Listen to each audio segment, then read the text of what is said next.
Pourquoi faire des repas un moment privilégié?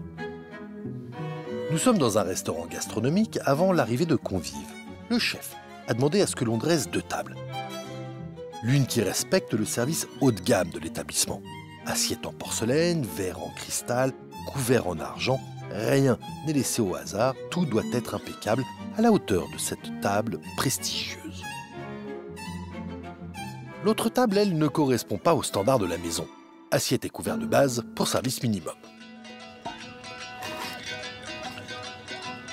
On va faire un pavé de bar garni avec une poêlée de poireaux et de carottes.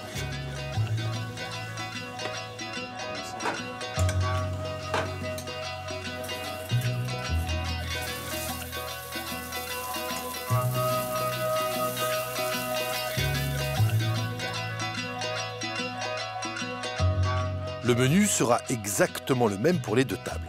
Ce qui va changer, c'est que d'un côté, les volontaires seront parfaitement reçus, alors que de l'autre, ils n'auront le droit qu'à une présentation sommaire et un service rapide.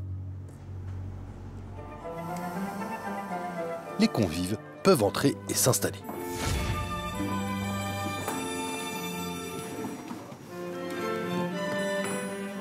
À la table où la présentation a été particulièrement soignée, tout se déroule à merveille. Nos volontaires échangent, prennent leur temps et ont même le droit à la visite du chef. Moi, je vois que ça s'est bien passé. Très bien. Il n'y a plus grand-chose dans les assiettes. Ah, donc les légumes viennent de notre production. On a mis en place un jardin. On fait une cuisine qui reste très classique. De l'autre côté, c'est beaucoup moins chaleureux. Le service est minimum. Et bien que les plats servis soient identiques, les convives se parlent peu et passent un beaucoup moins bon moment. Résultat, ils avalent leur repas au plus vite. Le dîner touche à sa fin, on constate que ceux au service soigné sont restés plus longtemps à table, que leur indice de satisfaction est beaucoup plus élevé que l'autre groupe et que surtout, ils ont mangé moins. Naturellement, pas besoin d'aller dans un grand restaurant pour que cela se vérifie.